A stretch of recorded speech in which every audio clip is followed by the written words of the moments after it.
Welcome back to my channel short trade. और आगे बढ़ने से पहले आपसे रिक्वेस्ट करूंगा सब्सक्राइब जरूर से कर लीजिएगा, क्योंकि इस तरह की इन्फॉर्मेशन आपको इस चैनल पर डेली बेसिस पर मिलती रहती है। और आज जो मैं आपके लिए स्टॉक लेकर आया हूं, बैंकिंग सेक्टर का एक स्टॉक। देखो, रिकमेंडेशन नहीं है, लेकिन न्यूज़ देख लेना और इस स्टॉक में जो टारगेट है वो देख लेना। अब आपको इस स्टॉक में एंट्री एग्जिट होल्ड जो भी करना है, ये आपका अपना पर्सनल डिसीजन होगा। अपने फाइनेंशियल एडवाइजर से सलाह लेना, उसके बाद आप अपनी इस स्टॉक में जो भी डिसीजन लेना है वो लेना। अगर आपके पास फाइनेंशियल एडवाइजर नहीं है तो खुद से रिसर्च करना।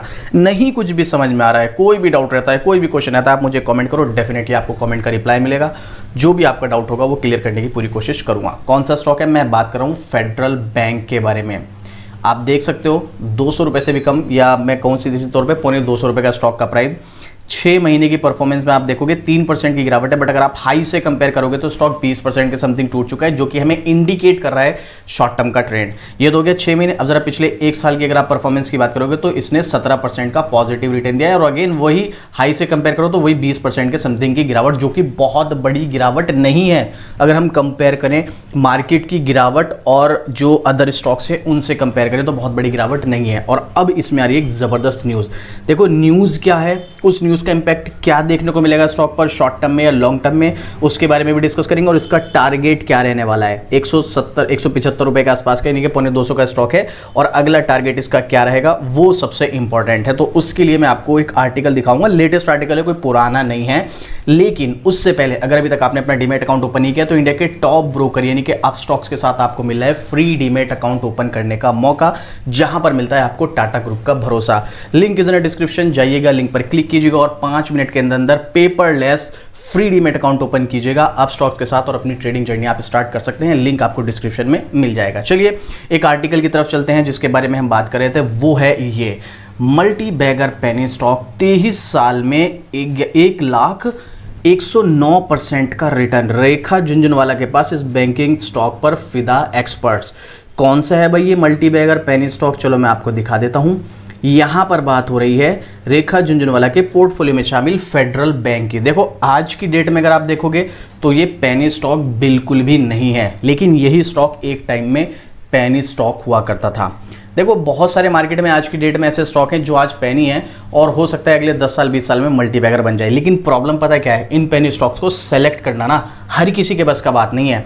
मतलब अगर इतना ही आसान होता तो भाई कोई भी पेनी स्टॉक में इन्वेस्ट करके अगले 10 साल के लिए छोड़ देता और करोड़पति बन जाता।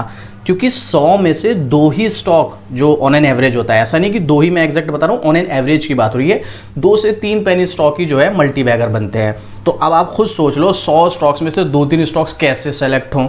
या तो भाई आपका एक पूरा मैनेजमेंट सिस्टम ऐसा हो कि आप 1-1 हज़ार रुपये ऐसे 100 स्टॉक में रिसर्च करने के बाद लगा दें, जिसमें से भाई अगर 4-5 स्टॉक भी चल गए या 10 भी चल गए तो आप तो मालामाल हो जाओगे 1,000 रुपये में ही। लेकिन वही बात है भाई, 100 स्टॉक में अगर हम 1-1 हज़ार रुपये भी लगाएंगे तो सीधा हमको 1 लाख रुपये चाहिए होगा। और जो हम रिटेल इन्वेस्टर हैं, स्पेशली हमारी कैटेगरी की बात कर रहा हूँ, 1 लाख तो बहुत सारे लोग हम में से ऐसे जिनका टोटल अमाउंट भी नहीं है, तो वो 1 लाख किसी पेनी स्टॉक में कैसे लगा देंगे, है ना। तो इसीलिए पेनी स्टॉक में तो मैं आपको एक ही चीज बोलूंगा, बेटर है आप अवॉइड करो। इससे बेटर है आप स्मॉल कैप की एक स्टॉक में रिसर्च करके चले जाओ। चांसेस है वहां पर पेनी स्टॉक के कंपैरिजन में स्टॉक स्मॉल कैप के जो स्टॉक्स होते हैं उनमें ज्यादा चांसेस हैं कि वो ग्रो कर जाएंगे। अब ये सब चीजें कैसे पता चलेंगी आपको, उसके लिए हम स्पेशली एक सीरीज स्टार्ट करने वाले हैं, और वो सीरीज आपको यहाँ पर मैं एक नई प्लेलिस्ट स्टार्ट करूंगा, उसमें आपको ये सब चीजें सिखाऊंगा मैं। तो आप क्या करें, अगर आप ये सब चीजें सीखना चाहते हैं तो भाई शॉर्ट ट्रेड को सब्सक्राइब करके रख लीजिएगा। चलिए अभी हम वापस से अपने स्टॉक की तरफ चलते हैं जिसकी बात हम कर रहे थे, फेडरल बैंक। तो यहां पर जो फिलहाल फेडरल बैंक के शेयरों को निवेशकों के लिए शानदार वेल्थ क्रिएटर साबित हुआ है। जो उसने पुराने टाइम में दिया वो तो दिया, अभी आगे क्या हो सकता है उसके बारे में डिस्कस करेंगे। 23 साल में इसने निवेशकों को 1 लाख निवेश पर करोड़पति बना दिया, 1 लाख के इन्वेस्टमेंट पर। अब देखो पहली बात तो यहां पर 23 साल लगे, और इस 23 साल के बीच में स्टॉक में कितने ज्यादा उतार चढ़ाव आए वो भी देखना इंपॉर्टेंट है। हमको यहां पर आर्टिकल में सीधा समझ आता है कि भाई इस स्टॉक ने 1 साल में 1 लाख रुपए को 20 साल में या 25 साल में इतना बना दिया। उस 20-25 साल में जिसने पेशेंस रखा है उससे पूछो भाई, उसने कितने उतार चढ़ाव फेल किए हैं, उसने कितनी बार सोचा होगा नहीं भाई स्टॉक से एग्जिट कर जाओ, यहां पर सारा पैसा डूब जाएगा। कितनी ऐसी सिचुएशन आई होंगी, अच्छी से अच्छी, बुरी से बुरी। ये तो हमको सीधा सीधा बस ये नजर आ रहा है 23 साल में इसने इतना पैसा दिया। उस 23 साल के बीच में क्या क्या हुआ ये कोई इमेजिन भी नहीं कर सकता है। ये सिर्फ उसी को पता है जिसके पास ये स्टॉक था। और वहाँ पर चेक होता है पेशेंस लेवल। आप किसी भी स्टॉक में जाएंगे ना, लॉन्ग टर्म में सिर्फ आपका पेशेंस लेवल चेक होता है, और अगर आप इस पेशेंस में सक्सेस हो जाते हैं, डेफिनेटली आप बहुत मोटा पैसा बना सकते हैं, बहुत ज़बरदस्त प्रॉफिट बना सकते हैं। बस शर्त है पेशेंस लेवल अगर आपका अच्छा है और आप एक अच्छी रिसर्च वाले स्टॉक को सिलेक्ट करके उसमें उतार चढ़ाव और बड़ी बड़ी गिरावटों को भी फेस करते हैं तो। ठीक है, चलिए अभी आगे बढ़ते हैं। यहाँ पर क्या देखने को मिल रहा है, वहीं शॉर्ट टर्म में भी इसने शेयर धारकों को अच्छा रिटर्न दिया है, जब ऐसे समय मार्केट में बिकवाली का भारी दबाव बना हुआ है और बड़े बड़े दिग्गज धराशायी हुए हैं और आधे से अधिक वैल्यू गिर गई। वहीं पर फेडरल बैंक के शेयर रिकॉर्ड हाई से महज 17% ही डाउन है। मैंने कहा ना, जहां पर आप कंपेयर करोगे मार्केट का और इसके कंपैरिजन में अदर स्टॉक्स का जो 50-50, 60-60% टूट चुके हैं, वहां पर ही सिर्फ 17% टूटा है, बहुत बड़ी गिरावट नहीं हुई है।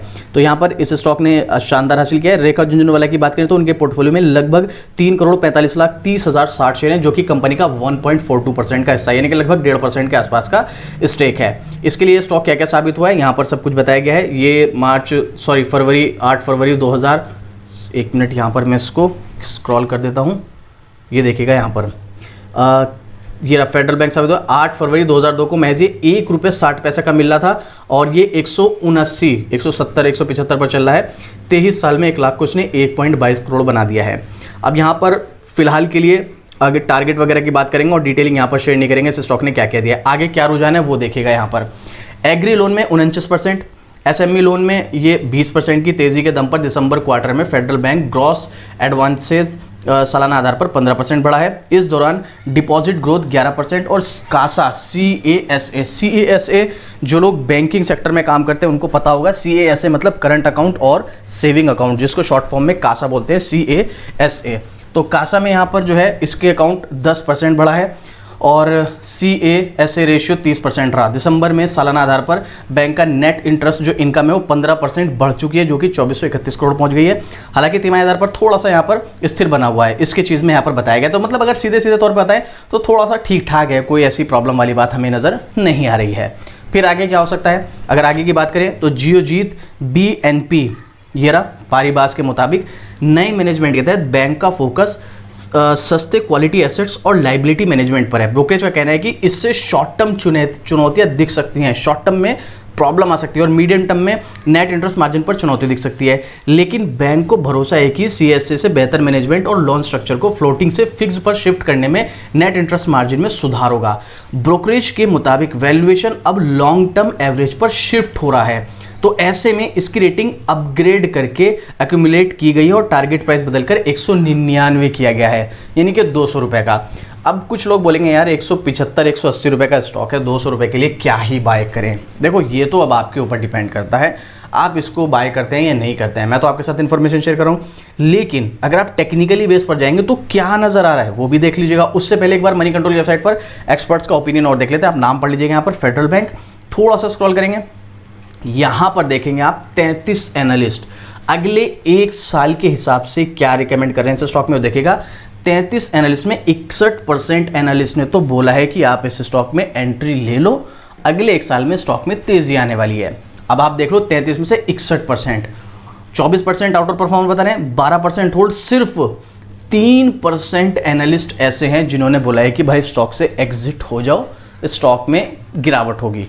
मोस्टली यहाँ पर बाय और होल्ड है, सिर्फ 3% सेल है, मतलब समझ के चलो यहाँ पर 97% एनालिस्ट का बाय और होल्ड का यहाँ पर मानना है, जो कि बहुत बड़ी बात है भाई। इतने सारे एनालिस्ट यहाँ पर बाय रिकमेंड कर रहे हैं, छोटी बात नहीं है।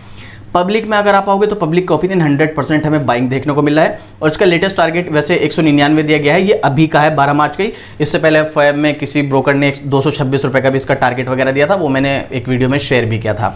अब टेक्निकल क्या कहता है उस पर भी फोकस करते हैं। ये रहा इसका टेक्निकल चार्ट। वॉलेटिलिटी है उसको हम देखो इग्नोर नहीं कर सकते हैं भाई, है ना, लेकिन स्टॉक है अपने सपोर्ट पर। वैसे तो यहाँ पर बहुत ज़्यादा स्ट्रॉन्ग सपोर्ट भी नहीं है, लेकिन मार्केट की सिचुएशन अभी भी आप देख रहे हो, 2 दिन गिरावट, 2 दिन तेज़ी, 1 दिन गिरावट, ऐसा चल रहा है। बट अभी मार्केट स्टेबल नहीं हुआ है। यूएस का थोड़ा सा प्रेशर है, यूएस से मार्केट का भी, और ये सब चीज़ें जो जब से ट्रम्प सरकार बनी है, क्या क्या सिचुएशन चल रही है मैं पहले भी आपके साथ डिस्कस कर चुका हूँ। तो अभी प्रेशर मार्केट में है, वो ख़त्म नहीं हुआ है, तो उसको हम इग्नोर नहीं कर सकते हैं। इसीलिए ये सपोर्ट लेवल वैसे भी स्ट्रांग नहीं है, तो अभी थोड़ी सी प्रॉब्लम शायद से हो सकती है, ज़रूरी नहीं हो लेकिन हो सकती है।